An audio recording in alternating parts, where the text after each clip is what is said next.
When it comes to traditional food spots in Hong Kong, there are a few different types. Locally famous restaurants in prominent locations, hidden gems that you'd be unlikely to just stumble upon without being in the know, and relatively unknown yet incredible eateries that are right under your nose, nestled within the city's developed districts.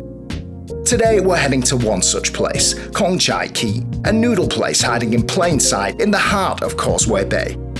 It's stood in this location for 30 years and specialises in breakfast noodles, with a particular focus on fishball noodles. This style of fishballs, which originated in Chiu Chow on the Chinese mainland, are the predecessor of the quintessentially Hong Kong street food style of bowl. And today we're going to try them in soup, as well as other items on the menu, as we learn about another part of Hong Kong food culture and this business in general. This is Sam Eats It.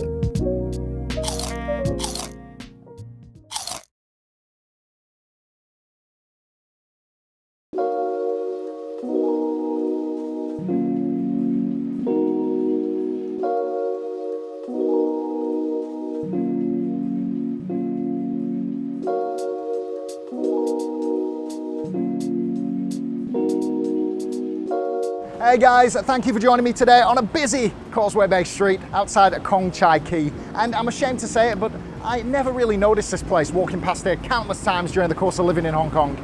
It actually wasn't until I had it recommended to me that I did a little bit of digging and realised what a gem this place is. It looks just so traditional, so authentic amid all this 5-star new glitzy development here in Causeway Bay. And it's obviously on the radar of locals because it's busy in there, and you can see people frequently going up to the counter back there and getting fish balls, fish cakes and other things that they make themselves. But more on that later. For now, are you hungry? I certainly am. And it kind of looks like it's going to rain any minute. So let's get in there before we get wet. Let's do this.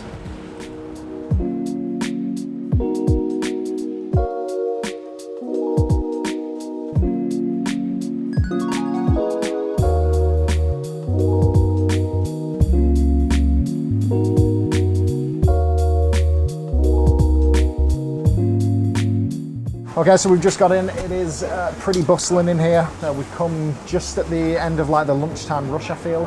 And yeah, just super nice vibes. Bit of a cacophony of noise with like things being chucked in buckets and the odd sizzle or whatever going on. But yeah, there's a lot of energy here. The menu, it's under the table glass, so you point at the toppings that you want. Udon, fish balls are obviously included in that. And then you tell them what noodles you want with that. And that's basically it, and you basically do your own little combo. So yeah, we'll order in a second when she comes over, and can't wait for this. So far, so good.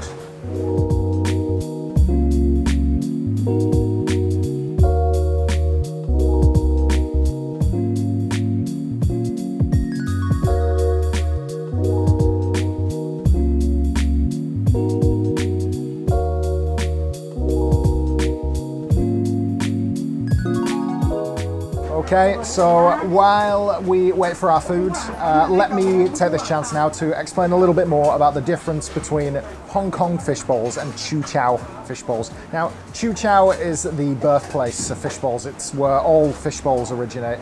Think of it as kind of like the ancestral home where fish balls came from before making it big in Hong Kong as a street food superstar. Of course, I'm talking about Hong Kong curry fish balls, which were an evolution that was kind of invented in the 1950s here in Hong Kong, in which they fry the fish balls to give them a golden brown appearance, and they douse them in curry sauce and they're eaten on sticks. However, in places like this, fishball noodle shops here in Hong Kong and throughout China, I'm sure, the fish balls that are eaten here are totally different. They are the OG kind of fishball that originates in Chiu Chow. And they're different from the descendant in that instead of being golden brown and fried, they're white and they're boiled and they're made to eat with soup. And they've been doing this since the Qing dynasty, quite possibly hundreds of years. And it just makes for a completely different kind of taste, different experience, different aesthetic than you get with the Hong Kong street food style of fish balls. This is the old school way of eating fishball soup. So can't wait for them to come. I'm getting pretty hungry.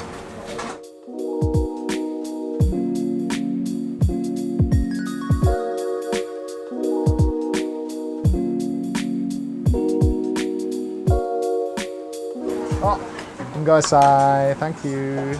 Oh, Hung Sai, thank you. Hung Sai, thank you, thank you. Nice. Wow. Looks pretty good. I have to say. It smells so good, really.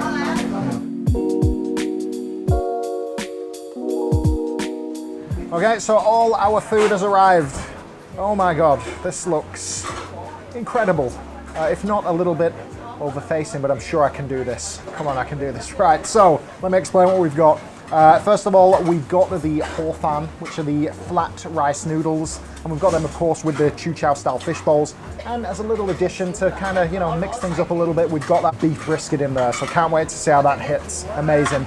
Next, we've got mein, which is egg noodles, your regular Hong Kong egg noodles, and we've got them with something I've never had before. This is called fish skin dumplings. Apparently, how you make these things, you get conger, eel, or fish meat, you chop it up, and you kind of knead it together with starch, and that's how apparently they make the skin.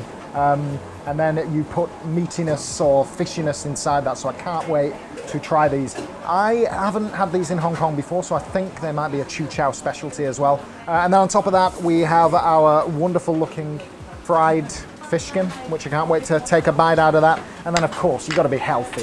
So we've got ourselves some greens to make sure that everything digests and can work through the body well. Oh, and then on top of that, we've got ourselves some watercress and honey, and this looks, looks really green, but we'll get onto that later. So let's try what we came here to try. The fish balls in the hor fun noodle soup, along with the beef brisket. First of all, actually, I'm gonna get myself just a fish bowl, just to see how these things compare to what I've had before, and just to try to kind of get a mouthfeel of what a Chiu Chow-style fishball actually feels and tastes like. So let's do this.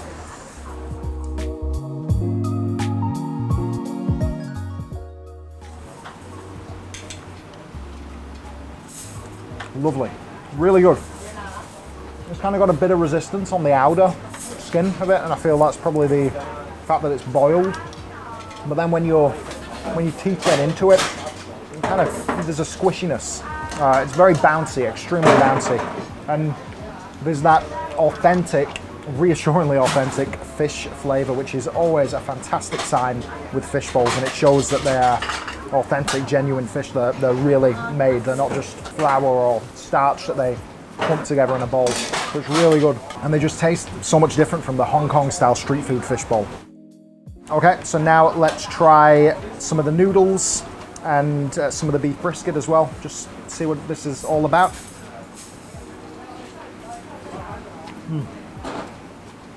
Yeah, beef brisket's good, nice and tender. And so, I mean, this is such a redundant adjective, but it really is just so meaty. The soup is lovely, and these noodles are just, really silky smooth, really bouncy. Now, let me get a spoonful of all this together. Yum, yum, yum.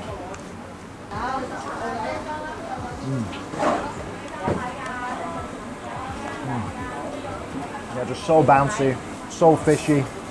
Just, you can just taste, you can taste the skill and the heart that goes into it. This isn't just any crap that you find on a stall on the side of a busy street. This is really, it's got the mum and pop stamp on it, which is a really good thing.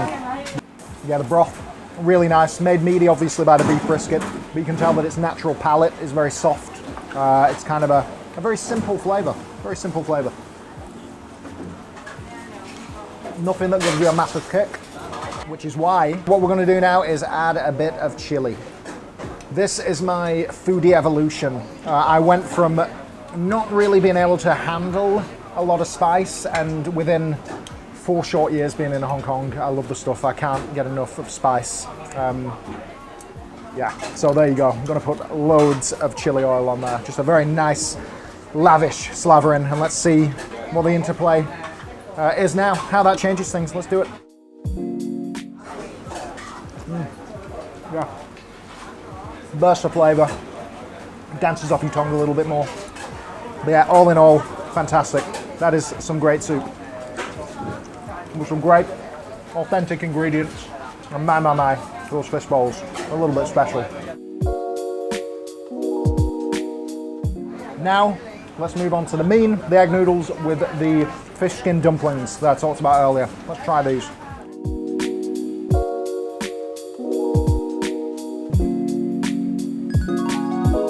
So now, first of all, let's isolate it again, and we'll try the fish skin dumplings first, just to see what they're like on their own. Let's try these.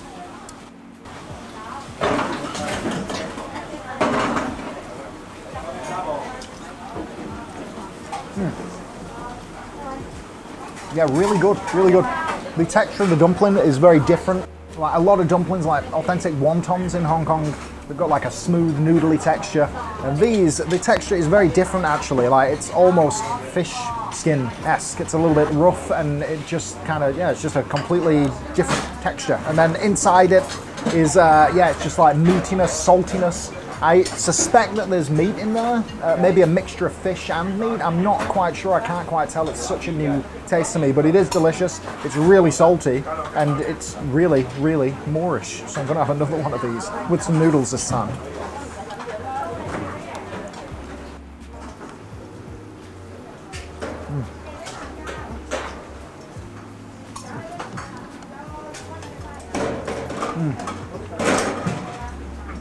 Word of warning,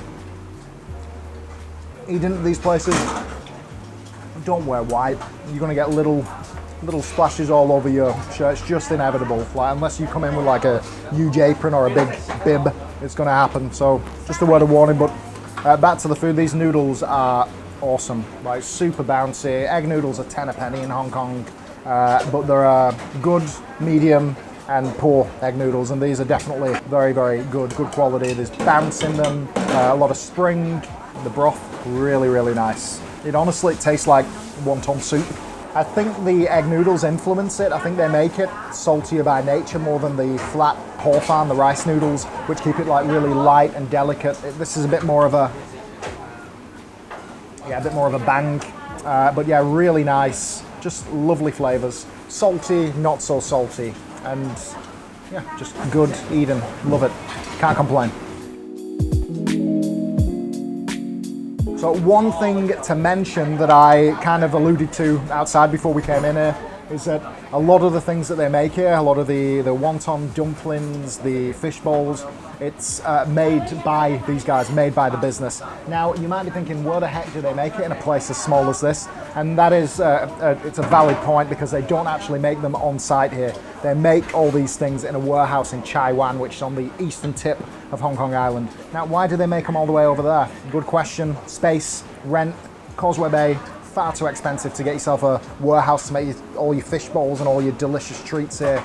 And over in Taiwan, it's a little bit cheaper. That's where they do it. And again, it just comes back to that thing about Hong Kong, space and rent. The prices are so high here that all too often it has a real effect on small mom and pop businesses like this, and it really influences how they do operations. But yeah, they get them here in one piece, it looks like, and they're still really tasty.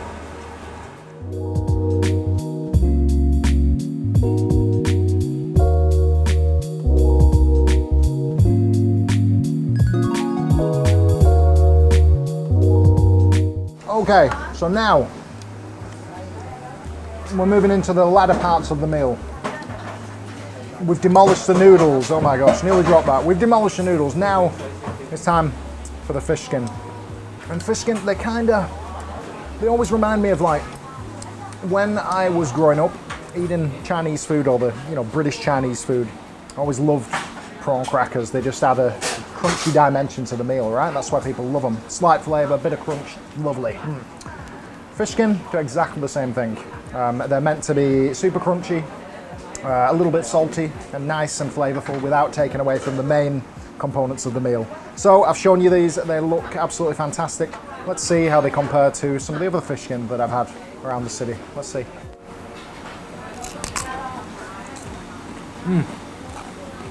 Yep, all of the above.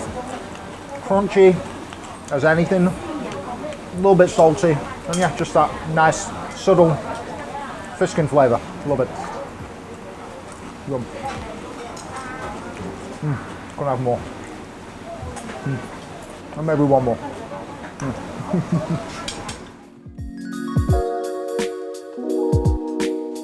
And now, let's get on to the greens. Let's talk greens. Greens are very important. You need to eat your greens, because greens are healthy. Right? I'm not too sure about this one actually. Let's try it first, because I'm getting a little bit dehydrated with all the salt. But this is watercress and honey, and something I've definitely never had before. And yeah, let's just try it. Kind of looks like a health drink.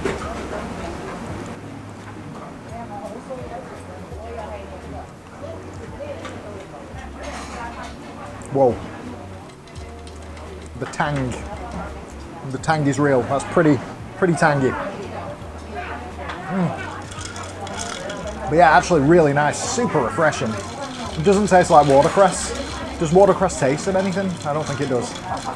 It tastes kind of like, a little bit like apple and honey mixed together with a super tangy twist to it. Yeah, not bad. Really not bad. Don't judge me by my face. It's I'm giving the wrong impression. It's actually quite nice. It's just got a little bit of a tang to it is all.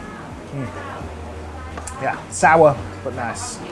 Okay, and the grand finale to make this meal feel a little bit more, you know, guilt-free. Let's have some of this veg. Nice and easy. As an example to all the kids watching out there, got to eat your greens. Let's do this. Yeah. That's something I like about Hong Kong. A lot of the meals, a lot of the individual dishes, they're not really veg heavy. You don't get a lot of, you don't encounter a lot of veggies in Hong Kong dishes as they are. So what you can do in almost every place is order a plate of greens, and it's quite commonly done. A lot of locals do it because, you know, you can eat your noodles and your whatever you're going to have, your dumplings that might not be particularly the best for your stomach and the best for your health, however delicious they may be. And then you can kind of like equal that out, balance it out with a plate of greens, which is obviously very good for you. And they flavor it with some nice oyster sauce, which is super flavorful and just kind of, yeah, makes it slide down better. Not bad.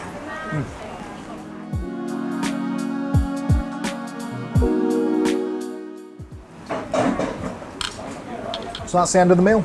A big meal at that. We've had authentic noodles ×2. We've had Chiu Chow-style Fishballs, beef brisket, and the fish skin dumplings. And also some sides and a lovely drink as well, if a little bit tangy.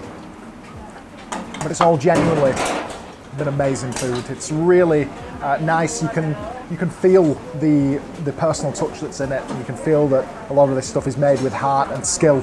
And although the flavors can be a little bit thick, especially if you're adding loads and loads of this chili, at the core, the flavors of these soups, they are essentially light, so you can fill up on this. Like, I've had 2 big bowls. Admittedly, I've had a little bit of off-camera help devouring these, but still I don't feel overly full with the amount that I've had, which has been quite a lot.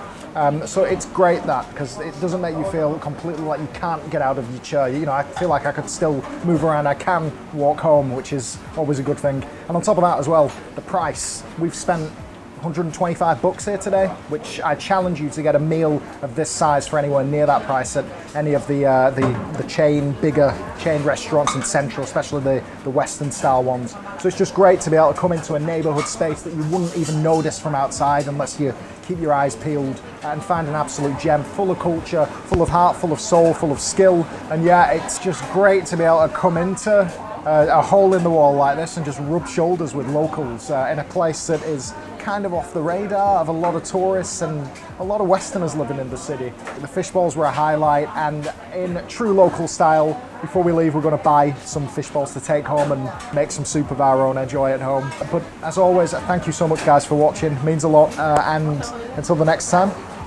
cheers. I'll see you on the next Sam Eats It. Bye bye, bye bye, bye bye. Thank you. Okay. $125. Bada Tong, okay? Okay. Bye bye. Yudan, Samsap. Yeah. Yudan, I'm going. Oh, I'm going to say bye bye, bye bye, thank you. And And that concludes our trip to Tsai Kee. We hope you enjoyed this episode, and if so, make sure to like, subscribe, share this video with all your foodie friends, hit that notification bell, and of course, let us know in the comments where you'd like us to visit next. Thanks for watching, and until the next feast, take care and stay hungry.